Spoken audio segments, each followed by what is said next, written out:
अस्सलाम वालेकुम। प्रोग्राम फर्द जुर्म के साथ मैं हूँ आपका मेज़बान फ़याज़ मलिक। नाज़रीन, आज के प्रोग्राम में हम बात करेंगे जुर्म की एक ऐसी दास्तान के बारे में जिसमें एक बेटे ने महज 28 लाख रुपए की खातर अपने बाप के खून से हाथ रंग लिए। इब्तदाई तौर पर मुलज़म ने कत्ल की इस वारदात को छुपाने के लिए इसे डकैती मज़ाहमत का रंग देने की कोशिश की। ताहम पुलिस ने जब मुख्तलिफ पहलुओं पर तफ्तीश की तो हक़ाइक़ वाज़ेह हो गए। मुलज़म आ गया कानून की गिरफ्त में। कत्ल की इस वारदात के पीछे छुपे मुहरकात क्या थे? कौन से ऐसे हक़ाइक़ थे जिन्हें पुलिस मंजरे आम पर लेकर आई? अंधे कत्ल की इस वारदात को पुलिस ने कैसे ट्रेस किया? तफ्तीश में गिरफ्तार मुलज़म ने क्या क्या इंकिशाफात किए? इस बारे में जानने के लिए हम रुख करेंगे थाना कान्हा का। आइए हमारे साथ।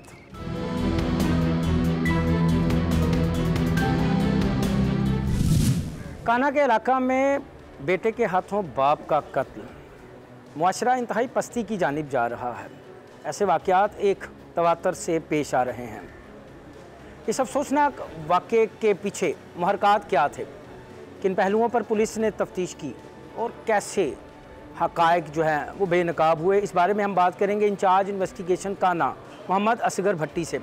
असगर, एक अफसोसनाक वाक़या पेश आता है आपके इलाका में। रिंग रोड पर एक शख्स को कत्ल कर दिया जाता है। इब्तदाई तौर पर केस को उलझाने के लिए उसे डकैती मज़ाहमत का रंग दिया जाता है। किन पहलुओं पर तफ्तीश की आपने? जब ये इंसिडेंट की बदरिया 15 इतला मिली, मैं और मेरे DSP साहब मोहरम मौका पे गए। जो मकतूल था उसका बेटा उसके साथ गाड़ी ड्राइव कर रहा था। उसको गाड़ी ड्राइव करके हिमसेल्फ उसको बैरिया के हॉस्पिटल में ले गया था। जब मैंने देखा उधर जाके कि गाड़ी के अंदर खोल भी पड़े हुए हैं और जो मकतूल है उसकी डेड बॉडी पे ब्लैकनिंग बर्निंग, यानी कि करीब से फायर थे। अच्छा, जब ब्लैकनिंग बर्निंग आती है ना तो मैक्सिमम 3 से 6 इंच का उसका डिस्टेंस होता है। तो मैंने चीज़ें ऑब्ज़र्व की। फिर वो उसने जो स्टोरी बताई कि बाहर से लोग आए हैं, मुझे रोका, मेरी गाड़ी के साथ गाड़ी लगाई और रोक के एक बंदा आया उतर के और उसने मेरे शीशा नीचे करवा के अंदर फायर मारे। तो एक बात समझ नहीं आ रही थी। हमने उसको मशकूक जान के उसको अपने पास रखा। उसी वक्त आपने उसको शामिल तफ्तीश कर लिया कि कुछ वक्त गुजारा? उसका इंटरव्यू किया और उसको बाकायदा हमने वीडियो रिकॉर्डिंग कर ली ताकि इसके चीज़ों को हम एनालाइज कर सकें। अच्छा, आफ्टर सम टाइम वो हमें थ्रेट करना शुरू हो गया कि एक मेरा बाप कत्ल हो गया और एक ऊपर से आप मुझे इमोशनल ब्लैकमेलिंग शुरू कर दी। अच्छा, फिर? और उसके बाद उसने किया क्या कि अपने सारे अजीज़ रिश्तेदार बुला लिए और उसने उसको डकैती वाली पूरी स्टोरी सुनाई। उसकी इवन उसकी मदर जो है वो भी नहीं मान रही थी, वो भी अपने बेटे की साइड ले रही थी। लेकिन चूँकि हमारी ट्रेनिंग ऐसी है, हमें काफ़ी चीज़ों की समझ आती है। वो जो क्राइम सीन होता है ना, उसका जब हम मुलाज़ा करते हैं काफ़ी चीज़ें आपको समझ आ जाती हैं। तो क्राइम सीन कुछ और बता रहा था, वो शहजाद जो अब विक्टिम है, सॉरी एक्यूज्ड है, वो कोई और स्टोरी बना रहा। अच्छा, जब ये वाक़या पेश आया तो इसका जो मुकदमा था वो किसकी मुद्दत में दर्ज किया आपने? ये मुद्दत में ये खुद मुद्दई बनना चाहता था, लेकिन चूँकि ये हमारा एक मेन सस्पेक्ट था इसलिए मैं बज़िद हो गया कि आपकी मुद्दत में मुकदमा नहीं देना। तो फिर आपने मुद्दई किसको? तो फिर इसकी वालदा को मुद्दई। अच्छा, इसकी वालदा मुद्दइया बनी। अच्छा, फिर उसके बाद तफ्तीश आपने बाकायदा तौर पर उसका आगाज़ किया? जी, तफ्तीश का आगाज़ किया ना। जब इसने जो स्टोरी सुनाई, हमने रिंग रोड के वो जो टेक्निकल चीज़ें थी रिंग रोड के ज़रिए हासिल की और उसके बाद हमने इसको प्रूव कर दिया कि कोई ऐसा इंसिडेंट नहीं हुआ जो आप बता रहे हैं। फिर भी इसकी वालदा, इसके रिलेटिव, इसकी स्पेशल इसकी खालास और इसके चचा और नाना वो बाज़िद थे कि इसने ये वाक़या नहीं किया। अच्छा, फिर हमने टेक्निकली उनको प्रूव करके दिखाया कि इसने किया है। तो आफ्टर अ लॉन्ग टाइम वो मतलब ये एक है तो 17 ईयर्स ओल्ड टीनेजर है, लेकिन ये एक पक्के क्रिमिनल की तरह इसने बहुत रजिस्ट किया। अच्छा, जब आपने तफ्तीश शुरू की तो इसने आपको उलझाने की कोशिश की, डकैती का रंग देने की कोशिश की। जब इसने एतराफ़ जुर्म कर लिया तो फिर इसने मुहरकात क्या बताया आपको? इसने मुहरकात ये बताया कि ये अपने बाप का एक लाडला बेटा है। अच्छा, इसका बाप इसके साथ बहुत ज़्यादा प्यार करता था, इसकी हर जायज़ नाजायज़ वो ख्वाहिश पूरी करता था। अगर इसने कहा ना कि ये एप्पल का नया 14 प्रो मैक्स आ गया है, उसने फ़ौरन ले दिया। अब इसने अपने बाप की एक शॉपी ऐप है, शॉपी में जाके इसने ट्रेनिंग ली, उसके ज़रिए ये ऑनलाइन बिज़नेस करना चाहता था। अच्छा, इसके वालिद ने अपनी गाड़ी सेल की 28 लाख की और इसको 22 लाख दे दिए। इसने कहा जी मैंने अकाउंट खुलवा लिया है, तो अकाउंट खुलवा के अब मैंने वो ऑनलाइन बिज़नेस स्टार्ट कर दिया। अब हमारे रिटर्न आज पैसे आने शुरू हो जाएंगे, लेकिन ऐसी बात है कुछ नहीं थी। आफ्टर 2 मंथ्स उसके बाप ने पूछा भी आप करते क्या हो, ये उसको घुमाता घुमाता रहा, लेकिन वो बज़िद रहा, इंसिस्ट करता रहा कि आप मुझे सच्ची बात बताएं। इसने कहा जी अकाउंट में कोई प्रॉब्लम है, पैसे वापस आने शुरू हो गए हैं। जोहर टाउन में हमने एक अकाउंट खुलवाया है, ये अपने वालिद को ये जानसा दे के कि अकाउंट में जो प्रॉब्लम है आपका थंब इम्प्रेशन लगना है, आप उधर आएँ तो वो अकाउंट एक्टिव हो जाएगा। अच्छा, इसने प्लानिंग कैसे की थी कत्ल की? इसके साथ ना इसके जो पैसे हैं ना, इसने पैसे दिए थे एक सफदर रज़ाक खोखर नामी आदमी है जो चुंगी के पास रहता है। ये बेसिकली वो इसको साथ ले जाता था, इसको पार्टीज़ भी करवाता था। उसने इससे पैसे 22 लाख ले लिया। जब इसने 22 लाख इसके मुताबिक, अभी वो बंदा नहीं पकड़ा गया, अब उसमें हमने उसको अपनी FIR में नॉमिनेट करवा दिया है। जब उसने 22 लाख दिए, फिर इसका वालिद इसको तंग करने लग पड़ा। उसने इसको आइडिया दिया कि अपने वालिद से जान छुड़वा लो, जो भी है आप घर के ना कुल मुख्तार बन जाएंगे।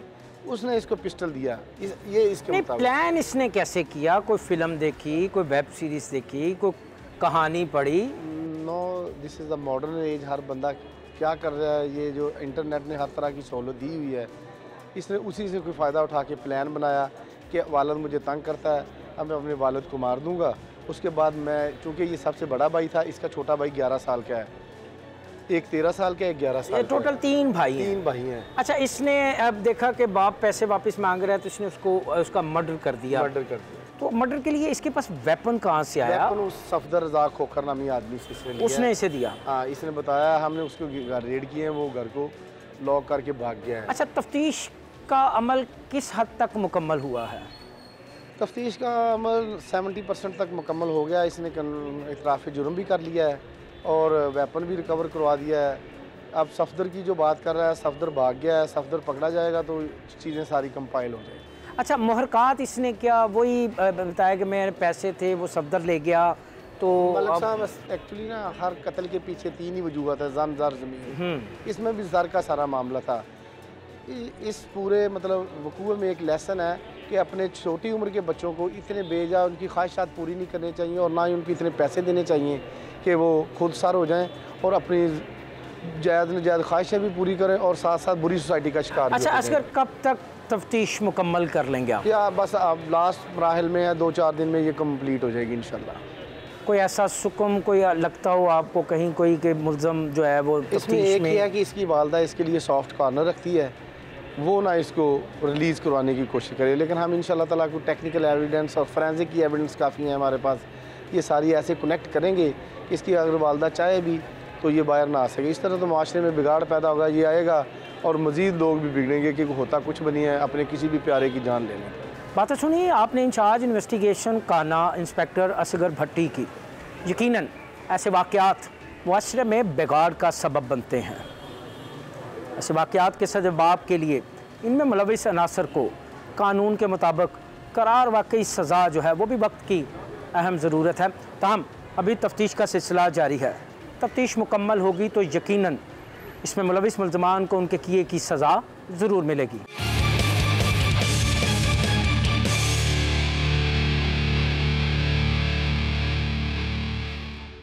लाहौर के इलाका काना में बेटे के हाथों बाप का कत्ल। पुलिस ने तफ्तीश की, हक़ाइक़ सामने आए, मुल्ज़म गिरफ़्तार। दीगर साथियों की गिरफ़्तारी के लिए छापों का सिलसिला शुरू है। कत्ल के पीछे मुहरकात, तफ्तीश और तफ्तीशी अमल कितनी देर में मुकम्मल हुआ, इस बारे में हम बात करेंगे SP investigation model town division doctor Ayaz Hussain से।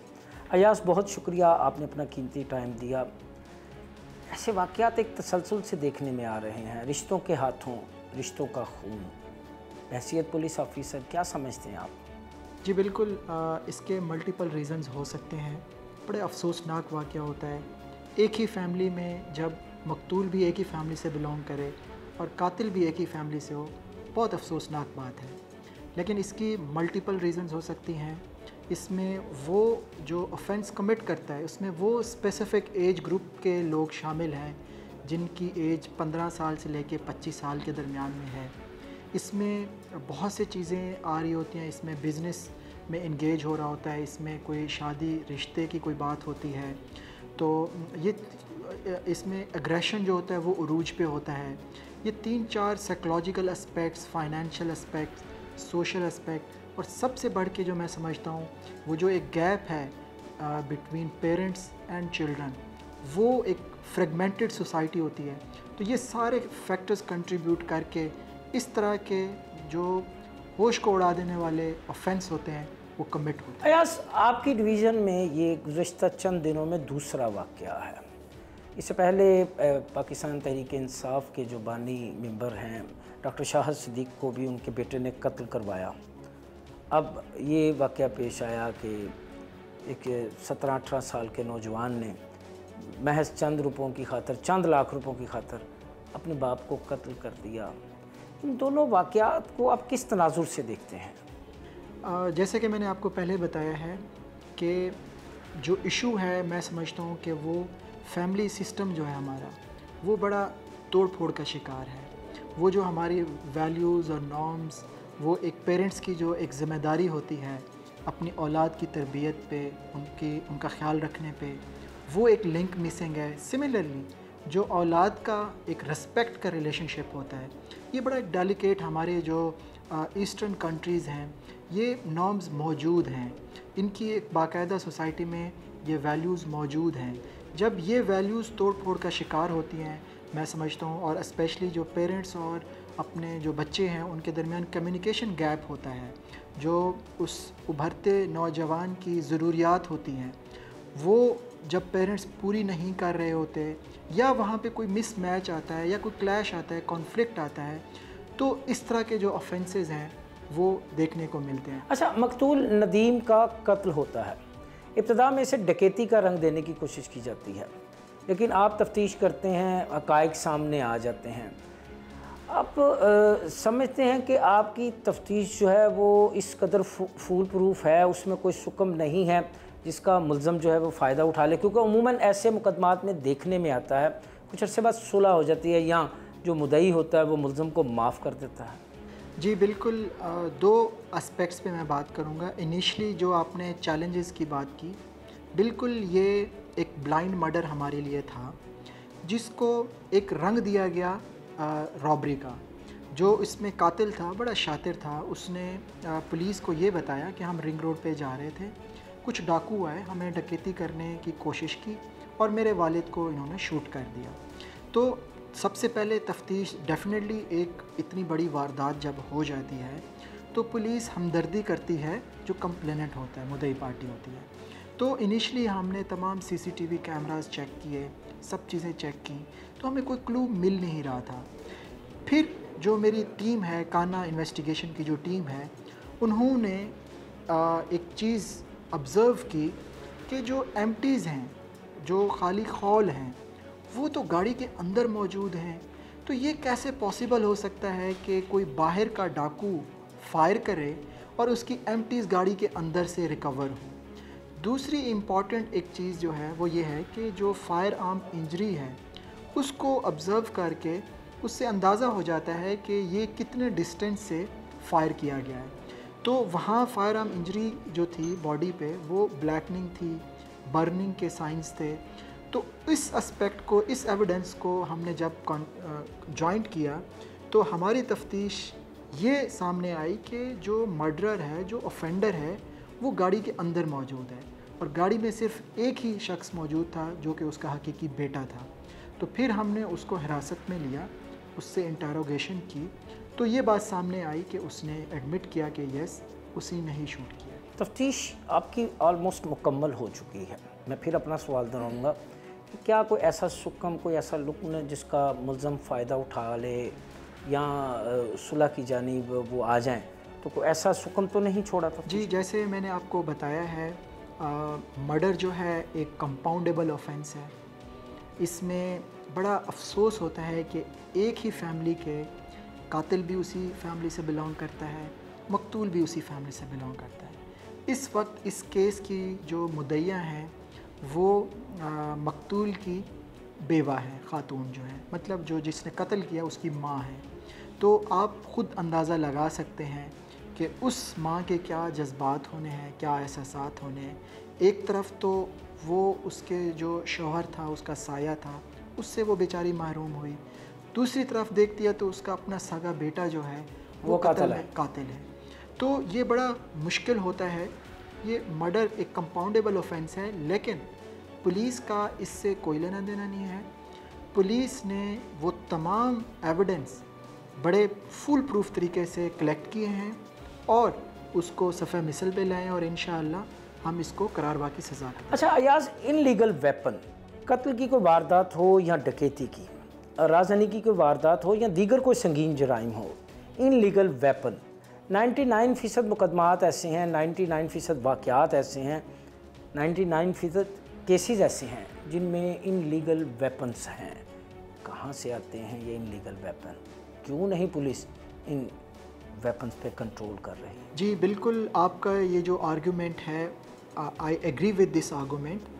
डायरेक्टली प्रोपोर्शनल होता है किसी एरिया में कितना इलीगल वेपन है और उस एरिया में क्राइम कितना है। बिल्कुल आपने दुरुस्त इसकी निशानदेही की है। पुलिस की कंटिन्यूस कैंपेन्स चलती हैं और बड़ी हैवी क्वांटिटी में हम इस तरह के इलीगल जो वेपन्स होते हैं वो कन्फिस्केट करते हैं। ख़ास तौर पे कोई जब इवेंट आ रहा होता है, कोई न्यू ईयर होता है, कोई नया साल जैसे कोई तकरीबात होती हैं, तो इन मौक़ों पे इलीगल वेपन के इस्तेमाल के काफ़ी ख़दशात होते हैं। तो यहाँ पे हमारे लाहौर में बड़ा एक स्ट्रॉन्ग ऑपरेशन। सवाल पूछा था, ये आते कहाँ से हैं? जी इसका जैसे मैंने आपको बताया है कि पुलिस जब कोई इस तरह से रिकवरी करती है, उसके पीछे पूरी एक सप्लाई चेन होती है।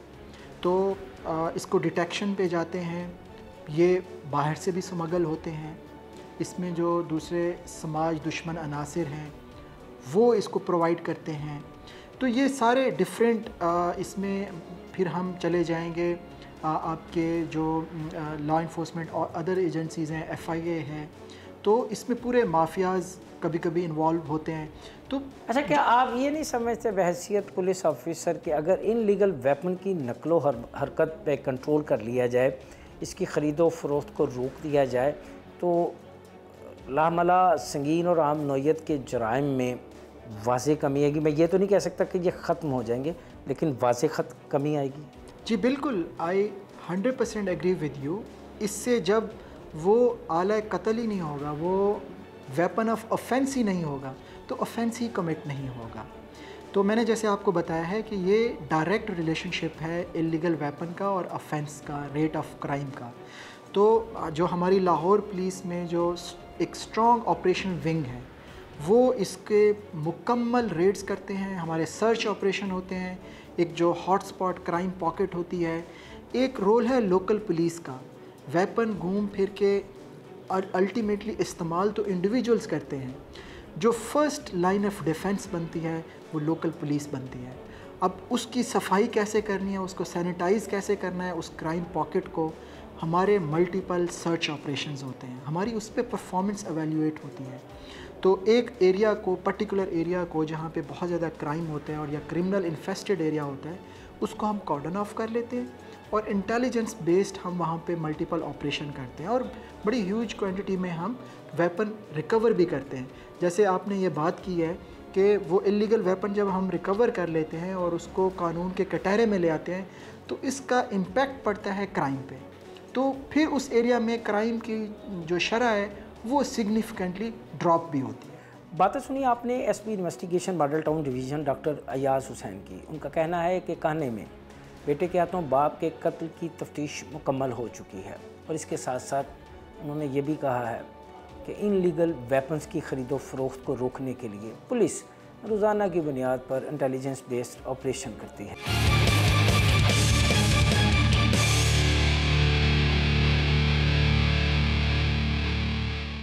रिश्तों के तकद्दुस की पमाली के वाक़यात एक तसलसल से पेश आ रहे हैं। मुआशरा किस जानिब जा रहा है? क्यों रिश्तों का एहतराम नहीं किया जा रहा और क्यों अपने ही अपनों के खून से हाथ रंग रहे हैं? इस हवाले से हम बात करेंगे माहिर नफ्सियात डॉक्टर हिदना इकबाल के साथ। आइए हमारे साथ। रिश्तों के हाथों रिश्तों का खून, मुआशरा अखलाकी गिरावट का शिकार हो रहा है। कहीं ना कहीं तरबियत का फुकदान भी नज़र आता है। वजूहात क्या हैं, क्यों ऐसे वाक़यात एक तसलसल से पेश आ रहे हैं, क्यों रिश्तों का एहतराम ख़त्म होता जा रहा है, इस बारे में हम बात करेंगे माहिर नफ्सियात डॉक्टर हितना इकबाल से। मैम, बहुत शुक्रिया, आपने अपना कीमती टाइम दिया। मैम, मुआशरा किस जानिब जा रहा है? पहले रिश्तों का एहतराम होता था, तकद्दुस था, ख्याल किया जाता था, बेटा माँ का बाप का ख्याल करता था, वालिदैन अपनी औलाद का ख्याल करते थे, बहनें भाइयों से मोहब्बत करती थी, भाई बहनों के लिए जान देते थे। लेकिन अब हालात इससे बरक्स होते जा रहे हैं। कहीं बेटा बाप को मार रहा है तो कहीं बाप बेटे को कत्ल कर रहा है, कहीं बहनें भाइयों के हाथों मारी जा रही हैं और कहीं जायदाद और पैसों के लालच में भाई बहनों के हाथों कत्ल हो रहे हैं। क्या वजह है, किस जानिब जा रहे हैं हम? सबसे इम्पॉर्टेंट बात तो ये है कि हमारे लिए सिग्निफिकेंट चीज़ क्या है? मटीरियलिज़म, पैसा, ठीक है। फाइनेंशियली हम समझते हैं, एक आम एवरेज फैमिली को अगर आप देखें तो वो अपने बच्चों को ये शो करने के लिए कि हम आपको सारी सहूलतें देते हैं, वो सारी सहूलतें मटीरियलिस्टिक सहूलतें हैं, उसमें वो पैसे के इर्द गिर्द रिवॉल्व करती हैं। अच्छा खाना, अच्छा कपड़ा, अच्छे स्कूलों की फ़ीसें, अच्छी गाड़ी, अच्छा साइकिल, अच्छा फ़ोन, ये तमाम चीज़ें जब पेरेंट्स बच्चों को देते हैं ना तो वो ये कहते हैं कि हमने अपने बच्चों को तमाम सहूलियात दी हुई हैं। ये तमाम सहूलियत जो हैं ये फाइनेंशियली उनको ये महसूस होता है कि हम एक क्लास से बिलोंग कर रहे हैं और हमारे ऊपर ये बर्डन है कि हमने उस क्लास को फुलफ़िल करने के लिए हम ये सारा कुछ करते हैं। अनफॉर्चुनेटली होना ये चाहिए कि अगर पेरेंट ये समझता है कि मैं अपने बच्चे को तमाम चीज़ें दे रहा हूँ तो उसमें सबसे पहले उसकी प्राइमरी रिस्पॉन्सिबिलिटी ये है कि वो उसको अच्छी तरबियत, अच्छी पर्सनालिटी उसकी बनाए, स्ट्रॉन्ग पर्सनालिटी बनाए। मैं अगर एक पेरेंट हूँ तो मैं अपने बच्चे को कितना अच्छा फ़ोन लेकर दे रही हूँ ये मेरी कामयाबी नहीं है। हम अनफॉर्चुनेटली ये करते हैं कि हम बच्चों के साथ टाइम स्पेंड नहीं करते। पेरेंट अपने बच्चों के साथ जितना ज़्यादा टाइम स्पेंड करेंगे उतना ज़्यादा उनकी तरबियत में उनका किरदार होगा, ठीक है।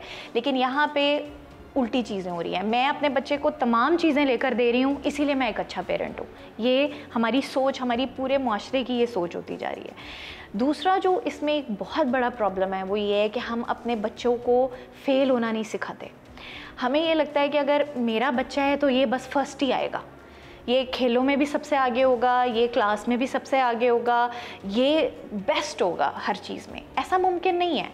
आपको अपने बच्चे की वीकनेसेस और स्ट्रेंथ्स दोनों का पता होना चाहिए। अगर आपका बच्चा एक इंसान है तो उसमें वीकनेसेस भी होंगी और स्ट्रेंथ्स भी होंगी। आप एज अ पेरेंट, आपकी रिस्पॉन्सिबिलिटी ये है कि आपने उसको ये सिखाना है कि तुमने अपनी स्ट्रेंथ्स को कैसे यूज़ करना है और उन स्ट्रेंथ्स को किस तरीके से यूज़ करना है कि अपनी वीकनेसेस को ओवरकम कर सको अपनी स्ट्रेंथ्स के ज़रिए। तो आप ये कॉन्फिडेंस अपने बच्चे को देते हैं। हमारे यहाँ क्या होता है कि बच्चा जब फेल होता है क्लास में या स्कूल में तो वो डरता है अपने माँ को या बाप को बताने से। माँ को बता देगा तो माँ कोई ऐसा तरीका करेगी कि मैं इसको कैसे बचा लूँ बाप से, कि इसको डांट ना पड़े, इसको मार ना पड़े। हालांकि ये सही तरीका नहीं है। आप अपने बच्चे को सिखा रहे हैं कि आपने जो फैक्ट्स हैं आपकी ज़िंदगी के, आपने उसको कैसे मास्क करके अपने बाप को बताने। समझती हैं कि अगर एक बाप अपने बेटे को कामयाब ज़िंदगी बनाने के लिए 28 लाख रुपए की खतीर रकम देता है कारोबार शुरू करने के लिए और ये सोच कर देता है कि मेरा बेटा इसमें कामयाब होगा, अब अगर उसमें नुकसान हो गया तो क्या एक बाप को ये हक़ नहीं पहुंचता कि वो अपनी औलाद से इस बारे में इस्तफ़सार करे, इससे पूछे कि भाई ये नुकसान कैसे हुआ? ये पूछना उसका जुर्म है? बिल्कुल जुर्म नहीं है। देखें, मैंने इसीलिए ये एग्जांपल आपको दी कि हम अपने बच्चों की ट्रेनिंग ना बचपन से कर रहे होते हैं कि अगर तुम कहीं से फ़ेल होके आए हो, किसी सब्जेक्ट में फ़ेल होकर आए हो, तो मैं एज अ पेरेंट उस पर रिएक्ट कैसे करती हूँ या मेरा सवाल करने का अंदाज़ क्या है। अभी हम बात रिएक्ट की नहीं कर रहे हैं, अभी हम बात कर रहे हैं कि नुकसान हो गया तो तो क्या एक बाप को ये हक नहीं पहुंचता कि वो अपनी औलाद से पूछे कि ये नुकसान कैसे हो? ये बिल्कुल उसको हक पहुंचता है, लेकिन हमें ये, जब हम रिलेशनशिप की बात करते हैं तो उसमें बाप और बेटा दोनों हैं, ठीक है।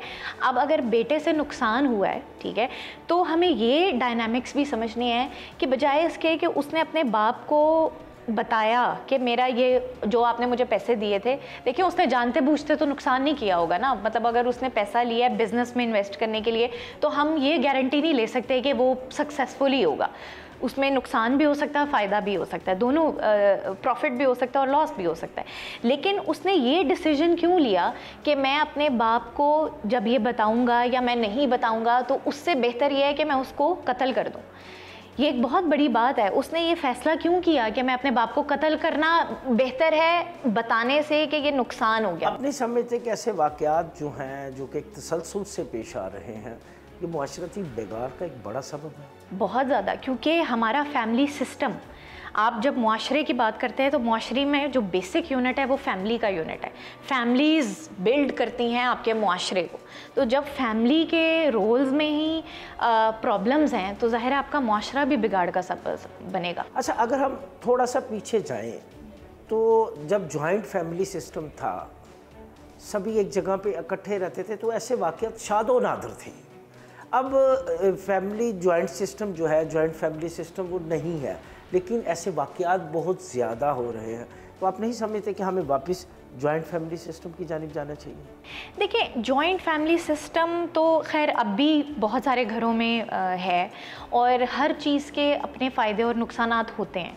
हम ये नहीं कह सकते कि जॉइंट फैमिली सिस्टम पूरी तरह से ही मुआशरे को अच्छा करने में अमल करता है, और जो न्यूक्लियर फैमिली सिस्टम है वो पूरी तरह ही मुआशरे को ख़राब करने में करता है।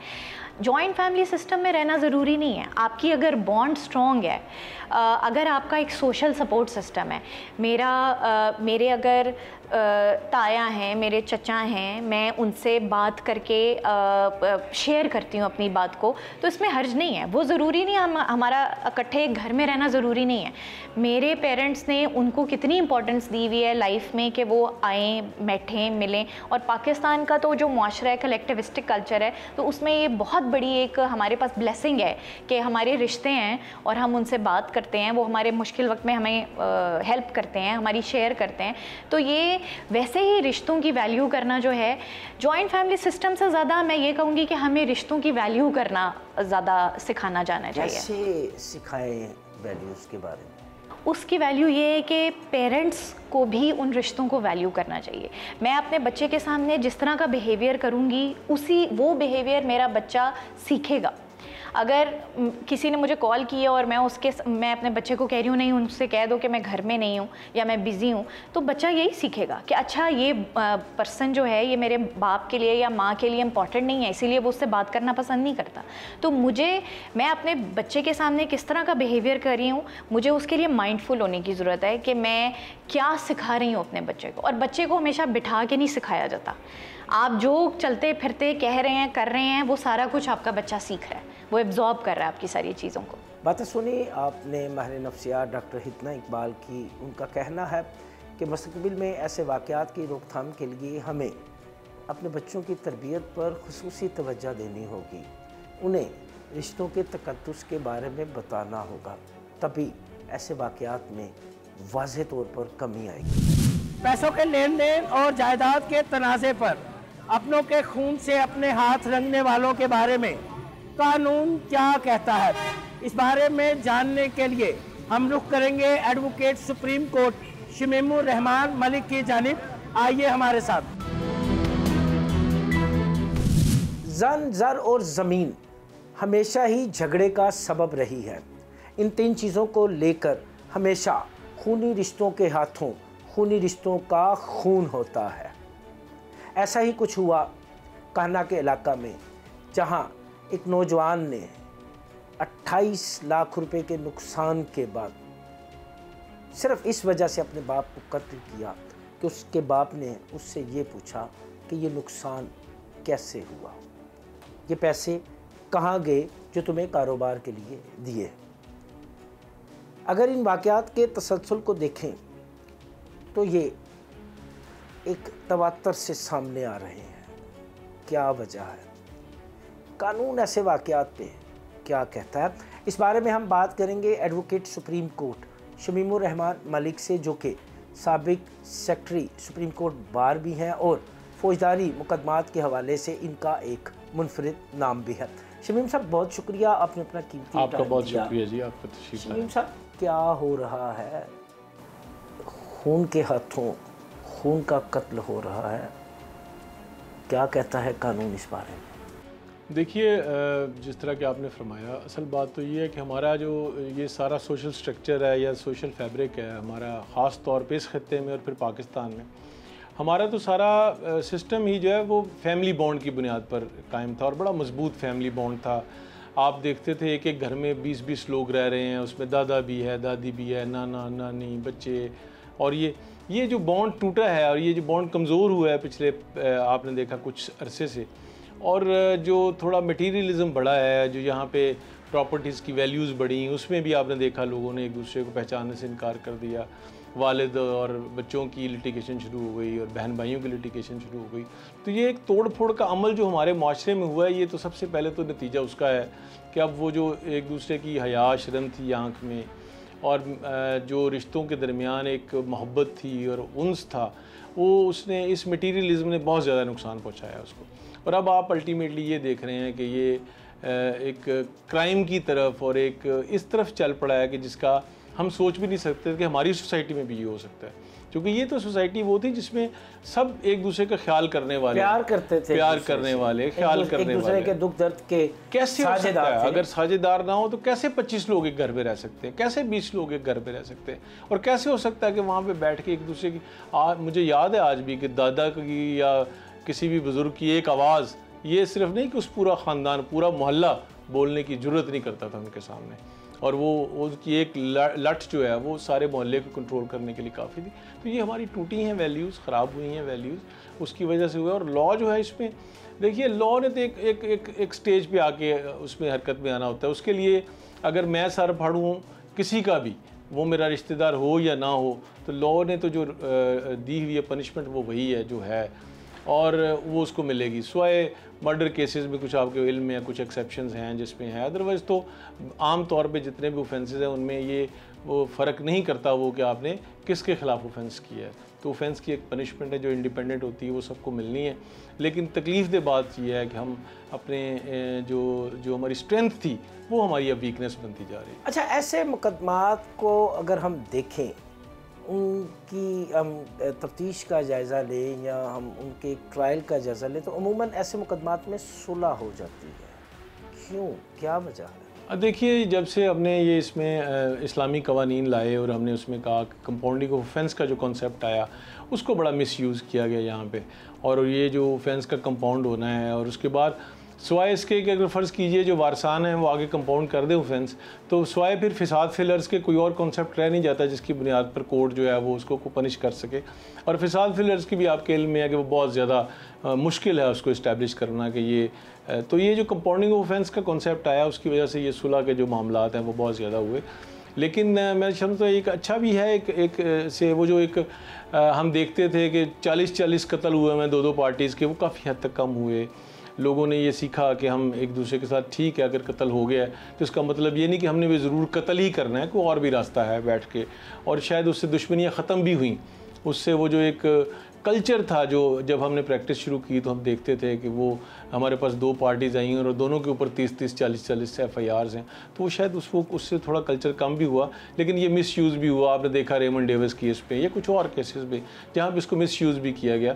तो जब भी कोई नए लॉज बनते हैं, नई एक सिचुएशन बनती है, वो हमेशा मिसयूज़ भी होती है, उसके ऊपर कदगन लगानी चाहिए। और इसी को ही हम कहते हैं कि ये एक वो प्रोसेस है जो चलता रहना चाहिए कि जब लॉज बनते हैं उसका जब मिसयूज़ होता है तो आपने उसको रोकना होता है, और उसका जो यूज़ है या उसका जो फ्रूटिलिटी है या उसकी जो उसकी अच्छाई है उसको आपने बढ़ाना है। तो ये एक प्रोसेस है जो कि एवोल्यूशनरी प्रोसेस है, सारी दुनिया में चलता है, हमारे यहाँ भी चल रहा है। इंशाल्लाह इस एवोल्यूशन के ज़रिए हम ये जो इसका मिसयूज़ है इसको हम ख़त्म कर सकते हैं और इसको कंट्रोल कर सकते हैं। अच्छा शमीम साहब, एक वक्त था कि ऐसे वाक़यात इक्का दुक्का पेश आते थे, शाद और नादर जो था ऐसा वाक़या सुनने को मिलता था, लेकिन अब तो देखा जाए तो एक तसलसल से ये ऐसे वाक़यात सामने आ रहे हैं क्या समझते हैं कोई इसमें क्या चीज़ है, कौन से ऐसे एस्पेक्ट है जिनकी वजह से ऐसे वाक़यात सामने आए? देखिए, एक तो मैं यही पहले जिस तरह मैंने अर्ज़ किया कि वो जो एक हमारा सबसे पहले तो कोई भी डिस्प्यूट होता था घर में रिजॉल्व हो जाता था, वहाँ नहीं रिजॉल्व होता था, मोहल्ले में रिजॉल्व हो जाता था। अगर मोहल्ले में रिजॉल्व नहीं होता था फिर उससे थोड़े से बड़े लेवल पे रिजॉल्व, वो एक हमारा जो रेजोल्यूशन का सिस्टम था जिसको हम पंचायत सिस्टम भी कह सकते हैं, वो काफ़ी वीक हो गया। हमने एक दूसरे की माननी छोड़ दी, हम एक दूसरे के ऊपर एतबार करना छोड़ दिए। एक ट्रस्ट डेफिसिट है जो कि माशरे में हम इस वक्त महसूस कर रहे हैं। उसमें बहुत सारा रोल जो है वो हमारे पॉलिटिशियंस ने भी प्ले किया कि वो एक जो सियासत है उसको दुश्मनी की शक्ल में इख्तियार कर रहे हैं। वो हम भी अब भी घरों में महसूस कर रहे हैं अपने कि वहाँ पे भी एक दुश्मनी की कैफियत बनती जा रही है। तो वो सबसे पहले तो वो है। और उसके बाद एक और एस्पेक्ट ये है, अगर आप आज से 20 साल पहले देखें तो उसमें देखें नंबर ऑफ़ FIRs बहुत कम होती थी। FIR कराने का रवाज कम था, दूसरा FIR होती भी नहीं थी। लेकिन ये बहरहाल ये FIR तो होनी चाहिए और उस पर बहुत सारा काम हुआ कि अब आपने देखा कि हर थाने के अंदर फैसिलिटेशन सेंटर बना हुआ है। अगर आप FIR दर्ज कराना चाहें आपके लिए मसला नहीं है, आप जाते हैं वहाँ पे रिकॉर्ड कम से कम आपका वर्शन ज़रूर हो जाता है। तो ये इसमें भी फ़र्क पड़ा कि अगर पहले भी शायद 50% जो ऑफेंसेस हैं वो रजिस्टर हो रहे थे तो अब शायद 90% हो रहे हैं। इससे भी फ़र्क पड़ा है। जुराइम भी बड़े हैं लेकिन उनका रजिस्टर होने का प्रोसेस भी बड़ा है, जिससे हमें ज़रा ज़्यादा परेशानी लाहक हो जाती है कि शायद जुराइम बहुत ज़्यादा बढ़ गए हैं। पहले आप केल में एक खातून किसी का थाने में जाना और वहाँ पे FIR दर्ज कराना नेक्स्ट टू इम्पॉसिबल था। लेकिन आज आपने देखा डिफरेंट मैकेनिज़म्स आ गए हैं। अब उसके अंदर आपने इंक्वायरी कमेटीज़ बाज़ जिस तरह बना दी हैं कि उनको इख्तियार दे दिया वो प्रोसीड कर सकते हैं। आप FIR दर्ज कराना बड़ा आसान हो गया, FIR दर्ज हो सकती है। तो ये भी एक फैक्टर्स हैं। शायद हम ये नहीं कह सकते कि हम बहुत बुरे लोग हो गए हैं, जुराइम बहुत शायद बढ़ गए हैं।